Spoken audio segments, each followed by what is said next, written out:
السلام عليكم ورحمة الله وبركاته. ازيكم يا حبايبي؟ عاملين ايه؟ يا رب تكونوا بخير.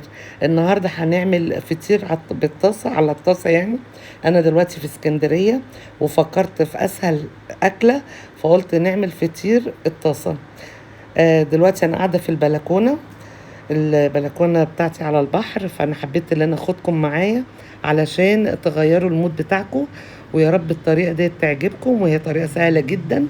هنجيب كيلو دقيق وهنحطه في قلب الطبق، ونحط عليه شوية ملح صغيرين ومية. هي الطريقة سهلة جدا، دقيق ومية وحبة ملح صغيرين، ونقعد نعجن فيهم.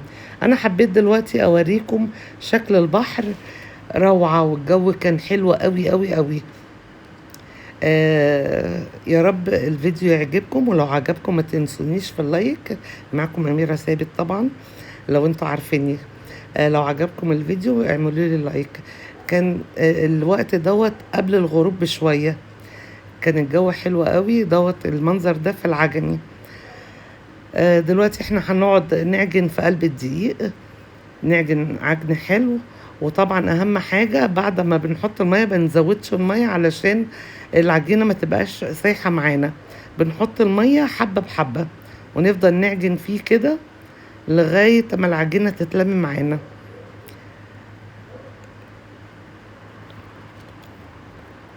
ادي برضو منظر البحر، حبيت ان انا اوريكم منظر البحر. نفضل نعجن فيه علشان العجينة تتلم معانا.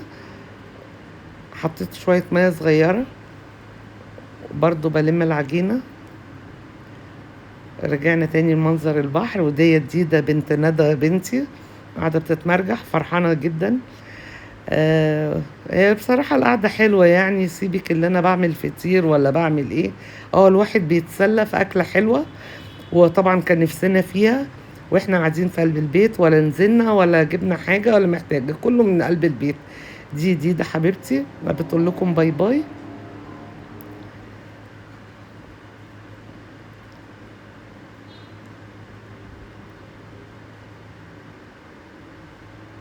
وانا عمالة بعجن.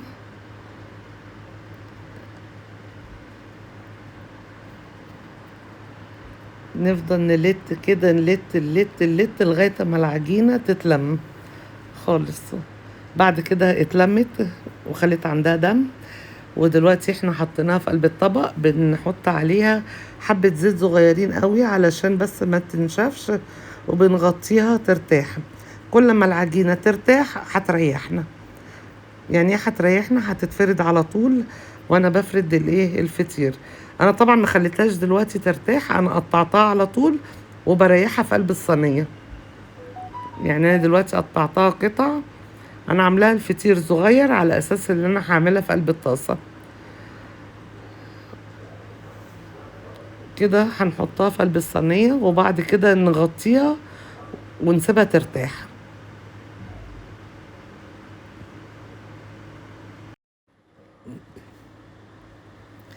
دلوقتي احنا طبعا عمالين بنكعور العجين، بنعمله قطع كده وبنحطه في قلب الصينية علشان العجينة ترتاح. كل واحدة بحط عليها شوية زيت علشان ايه؟ تبقى ما تنشفش، يعني ما تعملش قشرة. بحط حبة زيت صغيرين.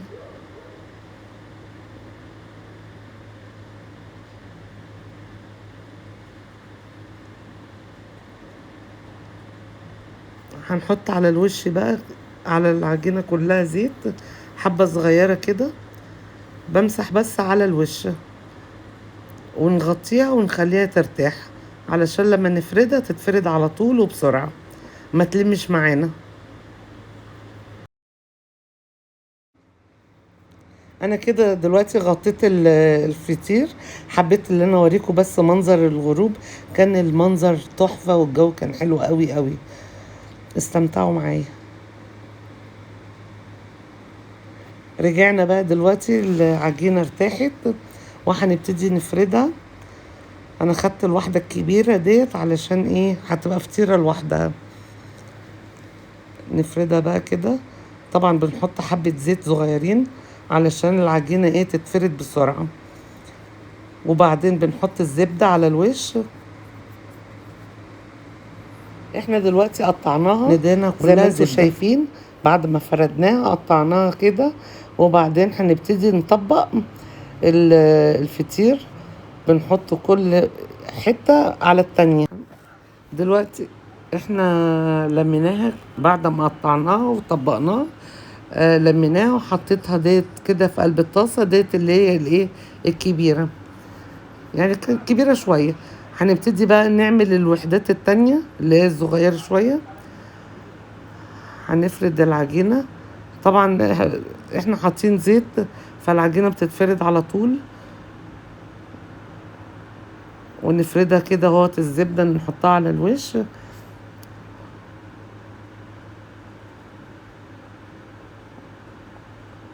نطبقها كده، وبعد كده هنحط بقى ديت واحدة جوه واحدة. برضو دي طريقة تانية حلوة قوي برضو وسهلة جدا. هي حاجة في المصيف كده بتتعمل وانت قاعدة في قلب البيت، حاجة سريعة وما كلفتيش نفسك حاجة إلا بس الزبدة، وبتبقى أكلة حلوة وجديدة. يعني بعيد بقى عن السمك والفراخ والخضار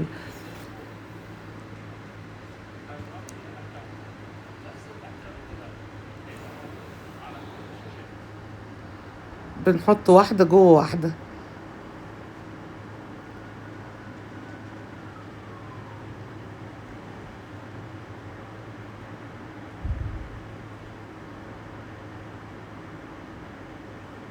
نحط بقى ديت في قلب دي، وبرضو نطبقها.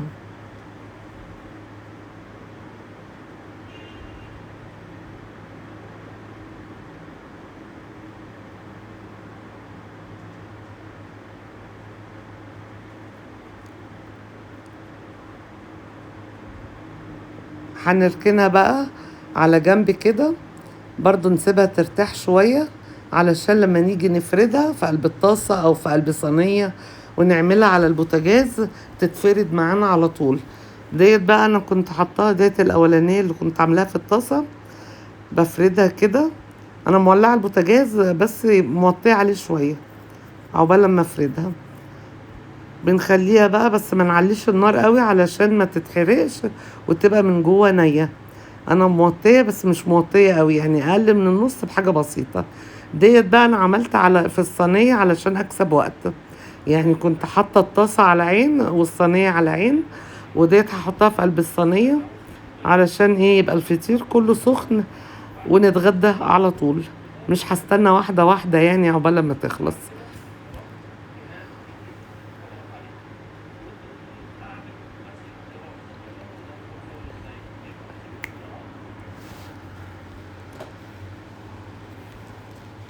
بنبقى موطين شوية ومش قوي، يعني أقل من النص. ديت اللي في الطاسة والتانية على في الصينية، ونبتدي نقلبها. أهم حاجة ما نخليش البوتاجاز عالي قوي. ديت الطاسة التالتة، يعني في طاسة هي متجرحة شوية والطاسة السوداء والصينية. التلات عيون شغالين. الفطير دوت بقى كان جنب جبنة بيضة وعسل وجبنة قديمة، فبتاكليه جنب أي حاجة بتحبيها. ممكن تعمليه جنب بطاطس محمرة، جبنة بيضة، أي حاجة. وأنا بحبه حادق شوية، يعني الملح بزود الملح سنة علشان يبقى ايه طعمه منه فيه كده. دي طبعا احمرت، انا بحط عليها حتة زبدة برضو بتدي ريحة حلوة قوي وبتدي طراوة، تبقى الفطيرة طرية. ودي برضو هنقلبها، بنشوفها من الجنب كده، لو احمرت شوية بنقلبها. كل شوية نقلب من الجنب ده للجنب ده، يعني مش لازم الجنب يحمر كله، لا شوية كده وشوية كده. دي اللي في الصينية برضو حطيت لها حتة زبدة.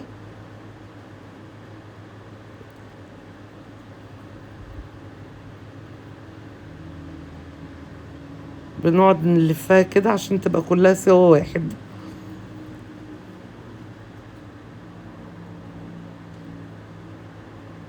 ال3 شغالة فيهم بقى كده احمرت اهي، بقت حلوة. طبعا احنا كده هم خلصوا، وحطيتهم في الصينية وغطيتهم ببلاستيك علشان يبقوا طراي.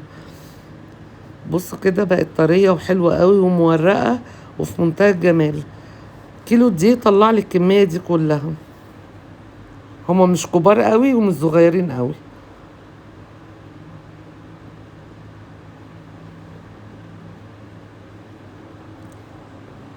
تلاتة، دي 4، 5، 6، 7، يعني ما شاء الله طلعوا حلوين يعني.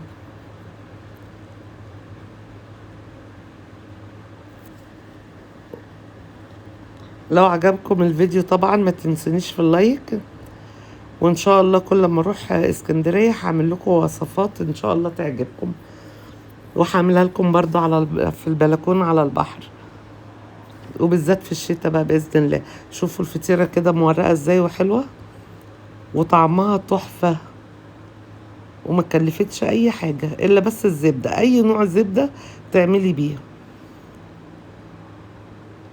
حبيت اللي انا اوريها لكم بقى كده. طبعا احنا بنقصها بالمقص احسن من السكينة، اسرع يعني. ودي ده بقى كانت فرحانة قوي بالفطير مع العسل والجبنة واديله مورقة. جربوها وان شاء الله الوصفة تعجبكم، ولو عجبتكم ما تنسونيش في اللايك.